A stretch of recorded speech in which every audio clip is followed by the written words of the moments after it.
नमस्कार, आप देख रहे हैं एवन उत्तराखंड और मैं हूं आपके साथ आयुषी गुप्ता। बुलेटिन की शुरुआत करेंगे इस वक्त की हेडलाइंस के साथ।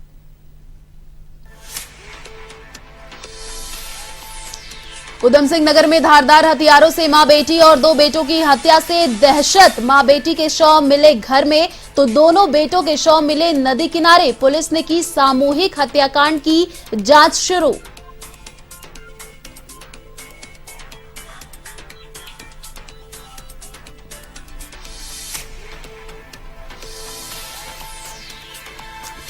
पीएम मोदी का गुरुवार को हल्द्वानी दौरा, जनसभा को करेंगे संबोधित। अधिकारियों और नेताओं ने लिया सभा स्थल और हेलीपैड का जायजा, सुरक्षा एजेंसियां सतर्क।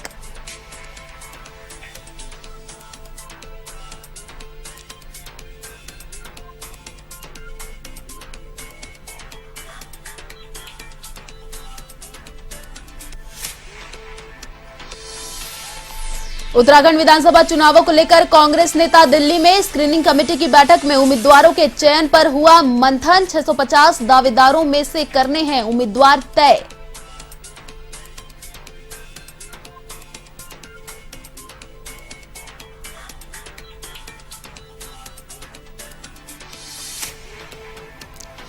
उत्तराखंड में भी बढ़ा कोरोना वेरिएंट ओमिक्रॉन का खतरा। सरकार भी अलर्ट मोड पर। कोरोना प्रोटोकॉल की पालना के दिए निर्देश। सख्ती के चलते मसूरी, नैनीताल और हरिद्वार में रद्द होने लगी होटलों की बुकिंग।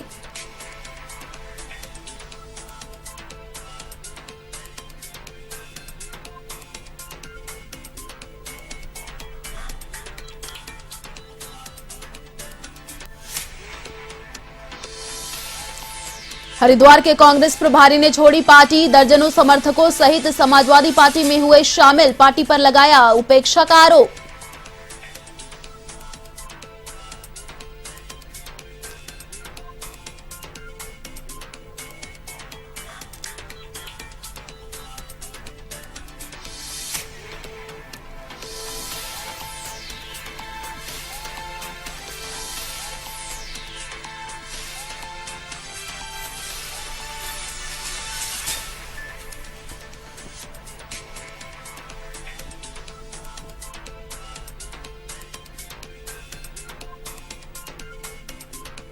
और अब खबरें विस्तार से। दिल्ली के कॉन्स्टिट्यूशन क्लब में आयोजित राष्ट्रीय शिक्षक सम्मान समारोह 2021 में लेह लद्दाख के महाबोधि रेजिडेंशियल स्कूल की प्रिंसिपल सेवांग डोलमा को सम्मानित किया गया। केंद्रीय शिक्षा राज्य मंत्री डॉक्टर सुभाष सरकार ने उन्हें doctor S Radhakrishnan teachers excellence award से सम्मानित किया। यह अवार्ड उनके शिक्षा के क्षेत्र में किए गए उल्लेखनीय कार्यों के लिए दिया गया। इस मौके पर स्कूल की वाइस प्रिंसिपल सुकरमा नूडोल को भी doctor APJ Abdul Kalam teachers excellence award से सम्मानित किया गया। वहीं सेवांग डोलमा और सुकरमा नूडोल को सम्मान मिलने पर शिक्षक कल्याण फाउंडेशन और अन्य शिक्षक संगठनों ने उन्हें बधाई और शुभकामनाएं दी।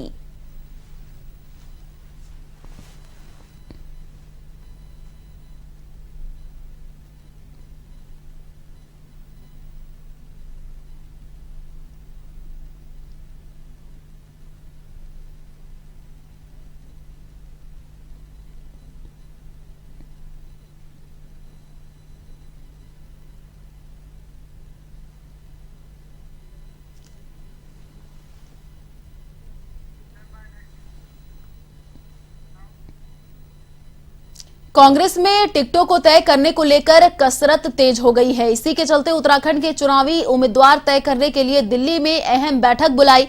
टिकटों पर मंथन करने के लिए कांग्रेस स्क्रीनिंग कमेटी ने ये बैठक बुलाई। आपको बता दें, जिसमें संभावित उम्मीदवारों के चयन पर चर्चा हुई। इस बैठक में स्क्रीनिंग कमेटी के आला पदाधिकारी और उत्तराखंड कांग्रेस के कई वरिष्ठ नेता शामिल रहे।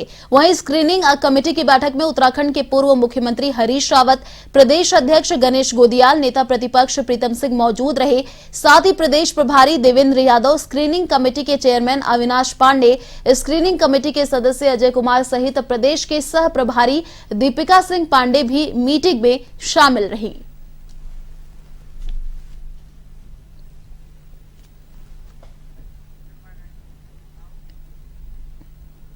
उत्तराखंड बीजेपी प्रदेश अध्यक्ष मदन कौशिक ने पीएम मोदी के हल्द्वानी दौरे को लेकर बयान दिया है। उन्होंने कहा कि हल्द्वानी में होने वाले प्रधानमंत्री का दौरा भव्य और दिव्य होगा। साथ ही कहा कि दौरे के लेकर बीजेपी कार्यकर्ताओं और जनता में भी उत्साह देखने को मिल रहा है, क्योंकि डबल इंजन सरकार की बदौलत प्रदेश में तेजी गति से विकास हुआ है।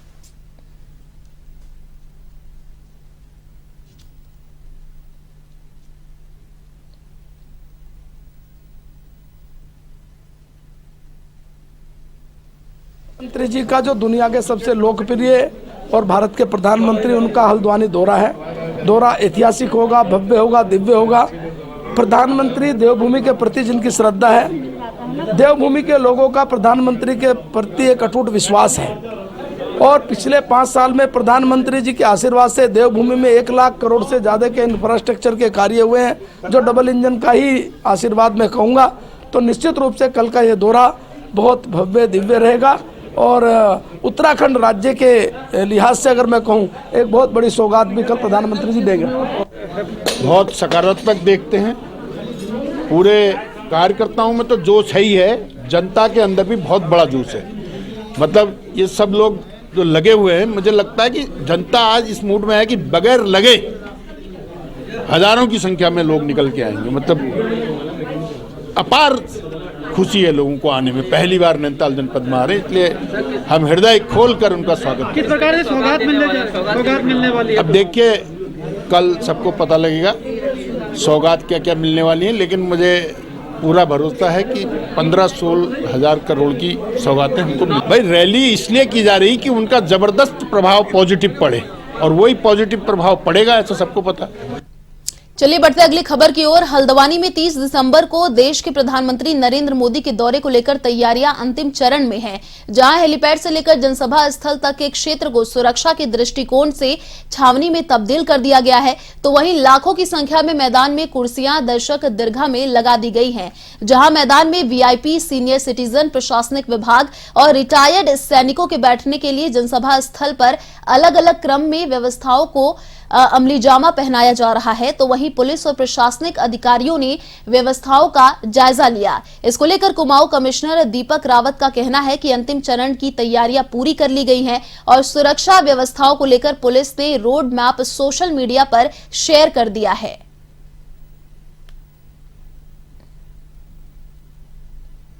इससे पहले जो तैयारियां हो रही थी, सब अपना अपना काम कर रहे थे। आज हम इसको फाइनल टचेस दे रहे हैं। कहीं पे कोई कमी है तो उसको मैं खुद भी देख रहा हूँ, विशेषकर पार्किंग्स को, मुख्य जो हमारा कार्यक्रम का स्थल है उसको, और बाकी जो वीआईपी डिग्निटरीज आएंगे उनके मूवमेंट को, रूट्स को, ट्रैफिक प्लान को, उसको देखा जा रहा है कि इसमें ट्रैफिक प्लान तो डिटेल पुलिस ने अपने सोशल मीडिया पे भी शेयर कर दिया है। उत्तराखंड सरकार में कैबिनेट मंत्री डॉक्टर हरक सिंह रावत हरिद्वार पहुंचे, जहां उन्होंने हाइड्रो इलेक्ट्रिक एम्प्लॉयज यूनियन के 22वें वार्षिकोत्सव समारोह में भाग लिया। इस दौरान उन्होंने विद्युत कर्मचारियों की मांगों को लेकर कहा कि सरकार ने 2 मांगों को छोड़कर सभी मांगे मान ली हैं और बाकी अन्य 2 मांगों को जल्द पूरा कर दिया जाएगा। इस अवसर पर हरिद्वार वन प्रभाग में डीएफओ और कर्मचारियों के बीच चल रहे विवाद का भी जल्द रास्ता निकालने की बात कही है।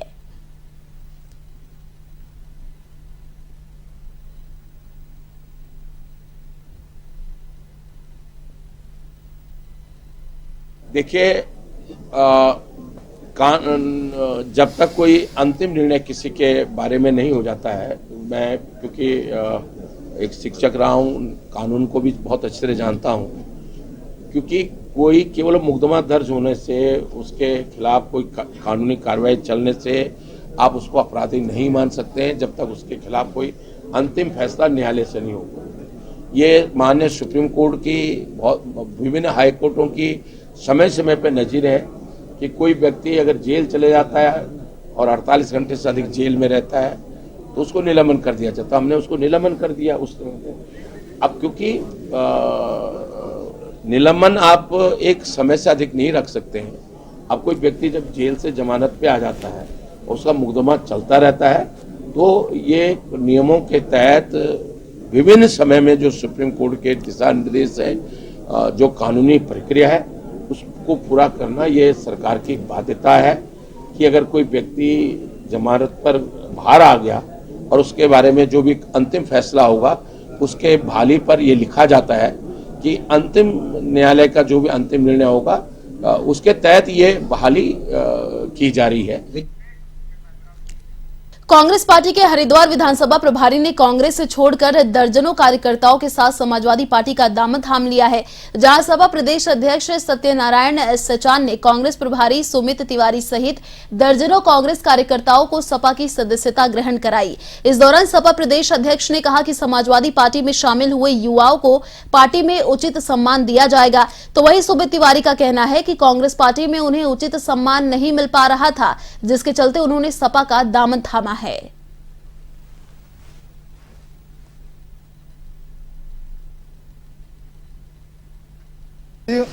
अपने सभी सैकड़ों साथियों सहित आज सपा की सदस्यता ग्रहण की है और ये विचार आज से नहीं, काफ़ी समय से हम कांग्रेस के प्रदेश नेतृत्व को बताते आ रहे थे कि हरिद्वार में बहुत सी भ्रांतियां हैं, बहुत कमियां हैं, उसको दूर किया जाए, संगठन को मजबूत किया जाए।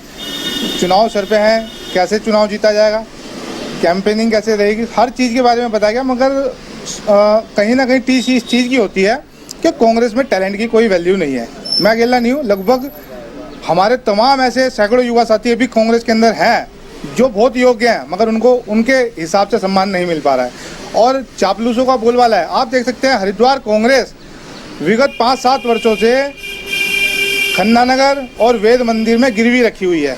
हम उसका कांग्रेस में रह के भी विरोध करते आ रहे हैं कि भाई संगठन है कहाँ, जो काम होने चाहिए धरातल पे लोगों की आवाज़ उठानी चाहिए। महंगाई बढ़ती जा रही है, बेरोजगारी बढ़ती जा रही है, कोई भी भाजपा नेता के खिलाफ खुलकर बोलने को तैयार नहीं है। तो इसी को देखते हुए हमने अपने सभी साथियों से, अपने वरिष्ठों से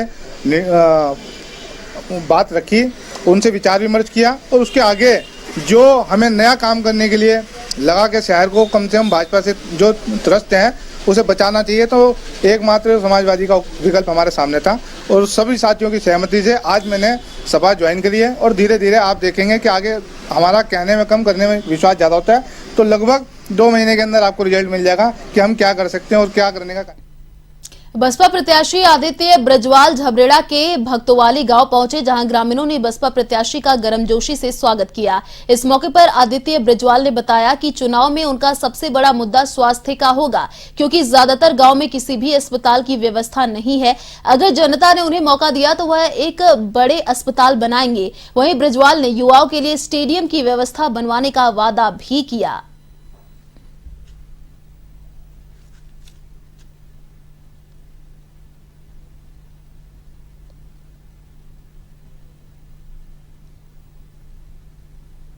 भक्तोवाली गांव में हमारे युवा साथियों ने एक मीटिंग का आयोजन किया, जिसका मुख्य उद्देश्य था आने वाला 2022 का चुनाव।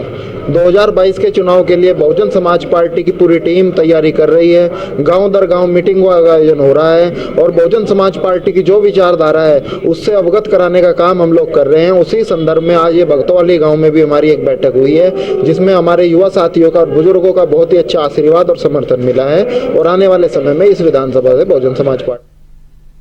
उत्तराखंड के उधम सिंह नगर में मां बेटी समेत परिवार के 4 लोगों की धारदार हथियार से हत्या कर दी गई। नानकमता में मां बेटी समेत परिवार के लोगों की धारदार हथियार से निर्मम हत्या कर दी गई।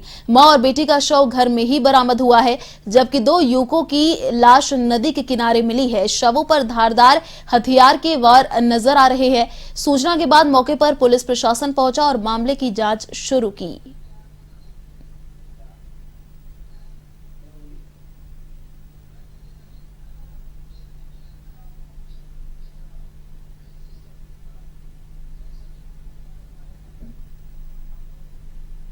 उधम सिंह नगर के जसपुर में किसान अपनी मांगों को लेकर उप जिलाधिकारी कार्यालय के बागर धरने पर बैठ गए और जमकर नारेबाजी की। दरअसल किसानों का आरोप है कि एक तो किसान धान का पेमेंट न आने से परेशान है, वहीं पिछले 2.5 महीनों से खतैनी भी नहीं मिल रही है, जिसके कारण किसानों को खाद भी नहीं मिल पा रहा।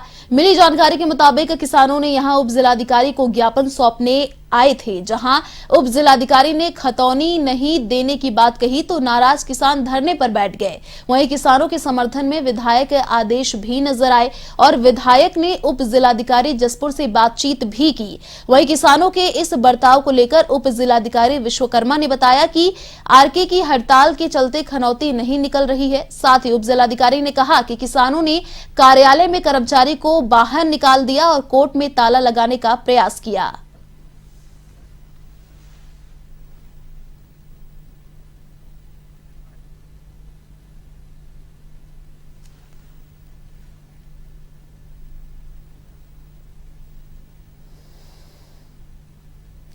जिसके कारण किसानों को खाद भी नहीं मिल पा रहा और बैंक लोन जमा करने में बहुत ज़्यादा दिक्कत आ रही है।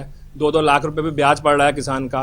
और आज हम एसडीएम जसपुर को ज्ञापन देने आए थे कि खतौनियाँ दिलवाई जाएं, पर एसडीएम जसपुर का बहुत ही रुख जो था इनका गुस्से वाला, पता नहीं किस बात पे इन पे गुस्सा आया हुआ था और किसानों पे गुस्सा निकाल रही हैं कि हम खतौनी नहीं देंगे, आपसे जो हो रहा है कर लो। भाई ये एक एसडीएम को शोभा देता है क्या ऐसा कहना? और इसके साथ ही ये बताना चाहूंगी कि इससे पहले उन्होंने मेरे कार्यालय में जो निर्वाचन का कार्य कर रहे थे कर्मचारी, उनको बाहर जबरदस्ती निकाला था और उसी के बाद मैंने मेरी कोर्ट में भी ये लोग ताला लगाने की कोशिश कर रहे थे। मैंने उनसे ये साफ बोला कि ऐसा जो भी आपके द्वारा अभियुक्तता है वो यहाँ पर नहीं की जाएगी।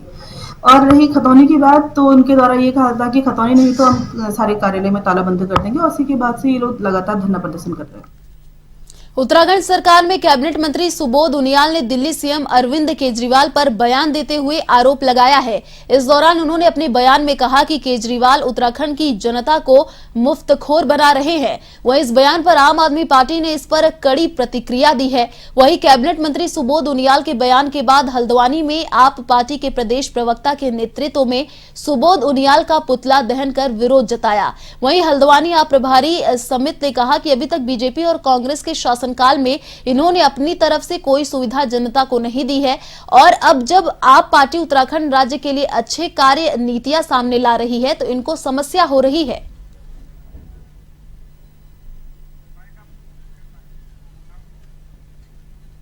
फिलहाल इस बुलेटिन में इतना ही। देश और दुनिया की तमाम बड़ी खबरों को देखने के लिए आप देखते रहिए A1 टीवी। नमस्कार।